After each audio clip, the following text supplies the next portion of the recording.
Dogs for Kids, Diary of a Barking Dog, Adventure Stories for Kids, written by Jeff Child, narrated by John H. Feskins. Introduction. Corey is a small dog, a Shiatsu. He isn't happy with his size, and the other dogs tease him regularly. But when he discovers something that nobody else has found, he is determined to tell everyone what he knows. His owner is far away when he, Corey, leaves the city, but he fights his way through the wild, unknown terrains and the outdoors. Listen to the diary of this little, courageous dog who finds himself in danger but saves the people around him.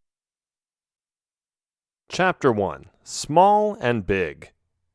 It all started when I stood up for myself, when I had a big mouth and should have just walked away. But what do you do when other dogs are taunting you? Ignore them? I had tried that, but it had no effect. I didn't realize at the time, however, that I was going to be so far away from home after my encounter with those jerks. Corey is a cute name, which is what my owner called me. And even though it's not bad to be cute and fluffy, especially the fluffy part, I was faced with some serious enemies, even in my own neighborhood, the place I called home. Besides, it didn't help that I was so small either. That was probably the most important reason why they were picking on me in the first place. They needed someone to bully around so they could feel better about themselves. If you ask me, that's just a sign of low self-confidence. But oh well. My owner's name is Albert. He is a kind man, and he has always treated me well. I think he is in his 30s and still single. I know that he wanted a dog to keep him company, and I consider it my solemn duty to fulfill that role. I would jump up and run at him when he would come home from work. I would lick his face all over to show him my affection. He didn't always like that, but I didn't care. And yes, I would play fetch. I loved getting the stick when he threw it. Each time I felt a sense of accomplishment, like I brought back what was lost. We were best buddies.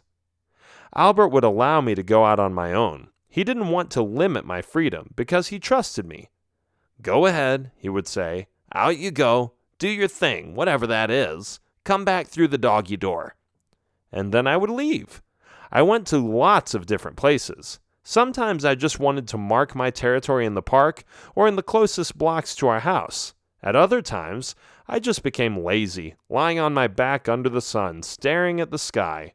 My favorite places were, obviously, hanging out near the bakery and the butcher. They didn't allow me in, but occasionally they had some bread or meat left over and would throw me a bone, an old steak, or an expired loaf of bread. I would scrunch it up within minutes, always hoping for another treat. My taste buds were strong, and my sense of smell, too. There were other dogs in the neighborhood too, and some of them had owners, but most owners didn't give their dogs as much freedom. They would hold them on a leash, so it was always harder to get to know them than the mongrels and tykes, the street dogs. I was around them more, I interacted with them more, and I saw them more often. They weren't always so friendly, though. I couldn't help but feel that some of these dogs were emotionally damaged because they didn't have an owner, a parent, or anyone else to take care of them. The streets were their habitat, and survival of the fittest was the rule. There were 3 dogs in particular that I always saw: Broomer, Finn, and Toby. Broomer was the leader of the little troop. He was a huge bulldog, and he wouldn't back down for anyone. He had told me countless times to toughen up, and stealing food was something he did regularly. Finn was his little minion. He was a terrier, and he wouldn't do anything without having the big Broomer tell him what to do. I didn't think Finn was mean when he was alone, but when he was with his abettor, he would blindly obey. Toby was a basset hound. He was an even bigger pushover than Finn, and I didn't think he had an actual spine, maybe not even physically. Okay, perhaps that is going too far, but either way, he had those big ears and would mope around all day. Whenever he didn't feel like listening anymore or joining the conversation, he would simply put his ears over his eyes and pretend that he wasn't there anymore. So there you have it, the terrible trio, the two-faced top dogs. And me? I was the underdog. I was the tiny laughingstock, so I usually tried to avoid them, but somehow I bumped into them almost every day. And the day it happened, the day it all went wrong, was no different. "Oh, look who we have here," Broomer said. "What was your name again? Choco? Corynut? Chokeall?" Finn was laughing. "Ha ha ha! Corynut, you're a nut little dog." I wasn't amused. "It's Corey," I said. "You know very well that that's my name. And Finn, how can I be a nut and a dog at the same time?" He stopped laughing because he realized his remarks weren't clever at all. Broomer, on the other hand, stepped forward and got in my face. "Are you trying to be smart?" he asked. "No, of course not. I'm just letting you know that my name is Corey." "I know," he said. "It's stupid. It sounds like a name for a sissy." "I am no sissy," I said. "Why can't you guys just leave me alone?" "We could if we wanted to, but this is more fun," Broomer answered. "Besides, you deserve it. You're so tiny and weak." Finn was laughing again, but Toby was hiding behind the other two. He didn't want anything to do with this. He simply wouldn't stand up for himself and follow these two idiots wherever they went. I had had enough, though. I was sick of their belittling comments, and I was going to show them just how strong I was.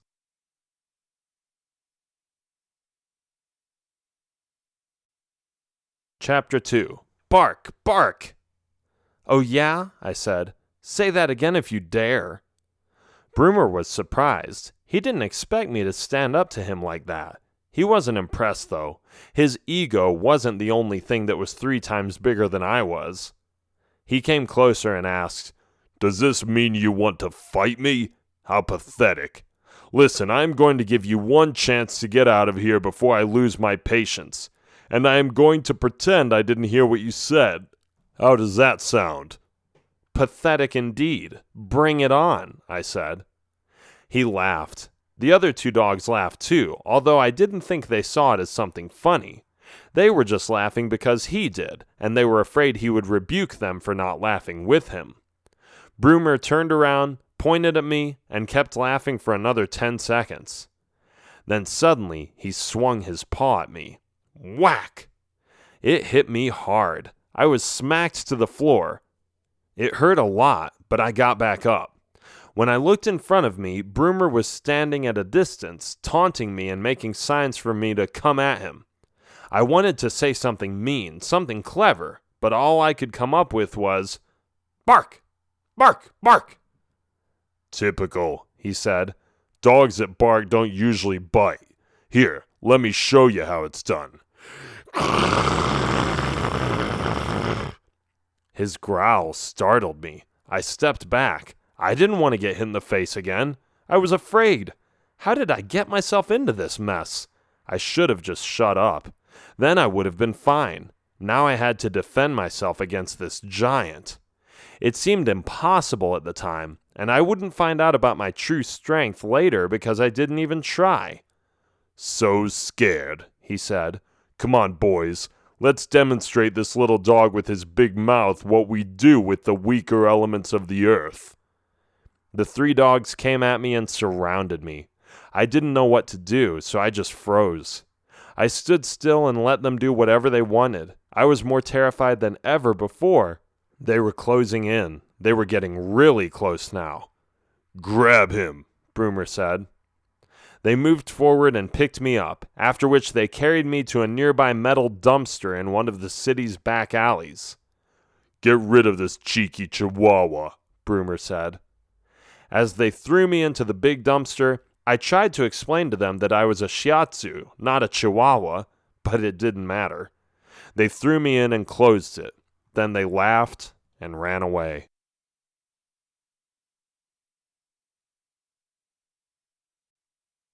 Chapter 3. Dark Shades. There I was, loathing in self-pity and feeling inadequate and lonely. I was a loser. They had been seeing right through me. Perhaps it would be better for me to stay at home from now on, no matter how much I loved the outdoors. It just wasn't safe. I wasn't able to defend myself. And now I was stuck. I didn't see a way out of that dumpster. Well, I saw the way out, but I couldn't get out because the lid was so heavy. The only thing I was able to do was watch through a crack and hope that somebody would come by and find me. If I would see someone, I would bark, of course, to catch their attention. It sounded like a good plan at first, but for hours on end, nobody came. It became dark, and I wasn't happy that I had to miss out on my evening dinner and comfortable bed. Albert was probably worried. But then I heard something. It wasn't a voice, but it was more like a soft moaning. What was that? It didn't sound like people. I looked through the cracks, but only saw some shady figures. They kind of looked like humans, but something was telling me that they weren't the same. They were something else. When one of them came closer, I recognized it. It was a dark shade. Behind the dark shade was another and another. There were at least 4 or 5 more. It was still somewhat obscure in the middle of the night, and they didn't know I was there, but I could definitely tell that this wasn't good. What were dark shades doing in the city anyway? People had always tried to fight them. If anyone knew they were in the city, they would probably sound a big alarm or something. I watched through the crack as the dark shades left the alley and turned, going into another street. I made sure to keep still so they wouldn't notice me. After that, I found renewed strength. I just had to warn the people against these creatures. So I pushed, and finally, I was able to lift the dumpster lid just enough to crawl through. I followed the dark shade's tracks. I went into the same street that I had seen them turn into, but I didn't see them. I wondered where they could have gone, but it was pointless. There were a myriad of little streets and alleys in this part of town, all overshadowed by the big apartment buildings and business offices. What was I to do? There wouldn't be any point in telling anyone about it if I couldn't even point them out. I thought for a moment, then I had it. I had an idea.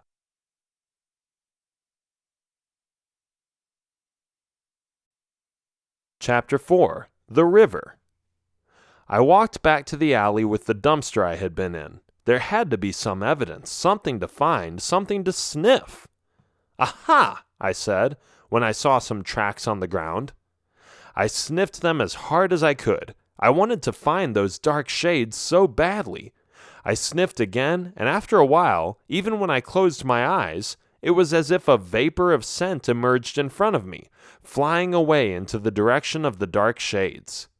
That's where I need to go, I said. I started running. The smoke I saw in front of me, the one I smelled, was invisible to everyone else. Not that there were many other people or animals at this hour, but anyway, it led the way, and I knew where to go. I followed my nose, and it led me outside of town. I was a little reluctant to go there, since I had always been in the city. I had never left and gone through the woods, but I was about to.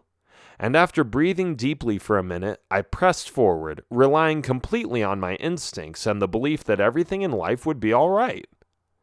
The forest was dark, and I couldn't see where I was going all the time, so I tread carefully, making sure I didn't step into a trap or something else my imaginative mind reached to. But I wasn't careful enough. After a few 100 feet, I slid. It was slippery everywhere, but this little patch of mud made me slide down the hill so fast that I couldn't stop. I even accidentally missed all the trees on my path and landed in the river. Ouch, I thought to myself when I hit the bottom of the river. One of the sharp rocks had cut through my skin and scratched me up. I swam up and gasped. I considered myself lucky. At least I hadn't bumped my head at the bottom of the river. But I still couldn't reach the riverside. I was being taken away by the strong current to who knew where. It sounded bad. I heard something loud, something heavy and gigantic. Was that a waterfall? Oh no! I was going to get splattered all over the protruding rocks at the bottom and on the side. Oh no! Oh no! Oh no! I screamed.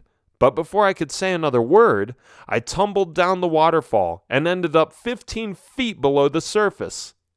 I quickly swam up and went to the riverbed. Then I looked around me. Hey, what was that? Were those dark shades?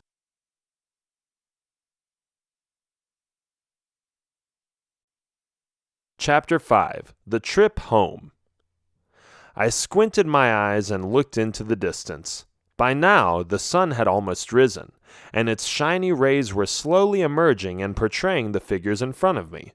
I hid behind a tree and looked at them again. Yes, those were dark shades, dozens of them. It seemed like they were living there, the monsters. I just knew it wouldn't be long before they would sneak into the city again and attack some of the good people there. What was I going to do? I had to tell someone about this place so that they could eradicate these shadowy dark shades. Then I saw something that would be the key to this successful mission. The dark shades were standing next to a cliff where an avalanche would be easy to start, with the right means, of course. But I couldn't do that by myself. I was too small. I couldn't possibly lift or move a boulder on top of the ledge. I had to get help. Then I looked around and realized it was rather difficult to get out of here. I wondered how the dark shades got to the city, seeing that it was such a bowl in here, as it were, without any exits. I took courage and thought of the only thing I could do. I was going to climb the wall, the least steep part I could find.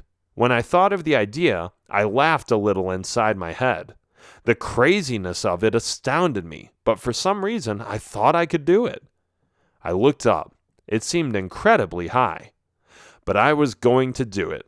I climbed onto the first rock, then onto another, and pulled myself up with my fluffy paws, amazed at how strong I actually was. It gave me confidence. Each time I reached another height, each time I pulled myself up, I knew I had been underestimating what I was capable of. When I reached the top, I was proud of myself, extremely proud. This was my first time of climbing rocks and cliffs. It was amazing what I had done. I looked down and saw the vile monsters that were plotting against the city. My city. You won't get away with this, whatever it is. You won't get away with this, whatever it is you are planning to do, I said softly. This is where it ends.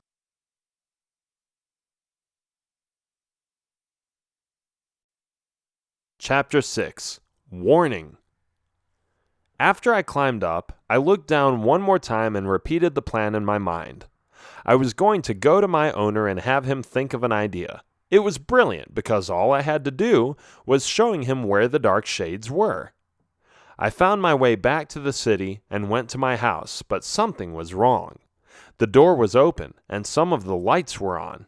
I went inside, suspecting that the dark shades might have done something to the place, or a burglar or something. When I came into the living room, my owner was lying on the floor. He was knocked out, so I began licking his face. He woke up. "Corey!" he exclaimed. "It's so good to see you. I have been looking for you all over town. Where have you been?" I barked, just to let him know that I heard him. "You are probably wondering what happened, don't you, little buddy? Well, there was a knock on the door. When I opened up, a few dark shades came in and punched me to the ground. That's the last thing I remember. I guess they trashed the place after that and stole some stuff. It's been happening more lately. The police have spotted dark shades in the suburbs and even in the downtown area. They don't know what to do. Oh well, I guess you don't understand what I am saying anyway, but I just need to talk to myself to line up my thoughts and tell myself it's going to be okay." "Bark, bark," I said with a happy smile. "What am I talking about? Of course I will be okay. You're with me, huh, buddy?" He grabbed me and rubbed my head a little. "If we could only find out where those monsters are coming from," he continued. "The police have searched everywhere, but they haven't picked up a trail yet." That's when I really went crazy. I started barking and barking. I ran around in little circles and pulled his pants with my teeth. "Are you trying to tell me something, Corey?" Albert asked. "Did you find something?" "Bark, bark," I said. "Well then show me, silly. Let's go. We'll clean up the mess later." He took his coat and put it on. After that, he followed me out the door through the city streets. It was still early in the morning, and it was moderately quiet. I ran into the direction of the forest where I had seen the dark shades, but on my way there, I saw something else going on. In the corner of a dark alley, a dark shade was standing in front of Broomer. What was he doing there? As always, Finn and Toby were right behind him, hiding from the dark shade. The dark shade made a moaning sound and was about to come at them. But I had found some new courage. I had measured my strength and my guts. I wasn't going to let the dark shade attack them like that, even these bullies. They were still dogs, and as such, I had the instinct of protecting my own kind against evil. "Where are you going, Corey?" my owner asked, seeing that I ran into the alley. I jumped onto the dark shade's neck and began growling and biting him. The dark shade spun around and tried to shake me off, but after a little while, he thought I was getting really annoying, so he ran away. As soon as I discovered the dark shade was trying to escape, I let go and looked at the three dogs. Broomer got scared. He had never seen a dog as little as me take on a creepy dark shade like that. Dark shades were a big mystery to him, and their freaky behavior had always been the source of nightmares to him. So when I bravely attacked this dark creature, I immediately earned his highest respect. "Well, don't you have something to say?" I asked. Thank you," Broomer said. "I owe you one." "That's what I thought. And don't ever touch me again," I said. No," Broomer stuttered. "Sorry." "I don't have time to stick around," I said. "But consider this a lesson. See you later." I took off, running as fast as my owner could run. I occasionally waited for him to catch up or catch his breath. All that time, I was amazed that he trusted me so much that he followed me wherever I was going. It took a while, too, and I could tell that he had to do something about his weight. Are we finally there?" he asked, after running through the forest for a few minutes. "Bark, bark," I said. I hoped he understood that it meant almost, just a little longer. And at last we came to the cliff. He looked down and saw all the dark shades standing there. He was impressed. He didn't know what to think at first. "Wow," he said. "All this time they were just there. We could easily kill them if we caused an avalanche. But how would we do that?" I barked. I couldn't do anything else. Fortunately, the dark shades were too far away to hear us. I hoped my owner would figure it out by himself. And he did. "Dynamite," he said suddenly. "If we just put some dynamite at the top, we can make it explode and cause the other rocks to fall down on them. I am going to get it immediately. Come, Corey." We ran back to the city and searched for dynamite. We found some at the police office. We had to pull a few strings and convince the head of the department to come along and support our plan, but once they heard that it was about the dark shades, they were all ears. "We've been trying to blast those creatures away for weeks," the head officer said. "If you can show me where they are, I will gladly blow them away or bury them under a few rocks." With that being said, a few cops followed us to the forest. Albert had already forgotten where to turn, but I knew the way, so they all followed me. "That's a smart dog you have there," one of the officers said. "Thanks," Albert said. "I am proud of him. He knows what he is doing." I led them straight there, and when they saw those dozens of dark shades, they didn't hesitate and took Albert's idea. Not much longer, they installed the dynamite and blew up the cliff. Boom! The cliff broke into 1,000 pieces and became one of the biggest avalanches in history. Huge blocks and boulders were falling down, and the dark shades were all buried beneath the debris. It was spectacular to watch, and it certainly felt like a victory to all of us. Those dark shades wouldn't bother us anymore.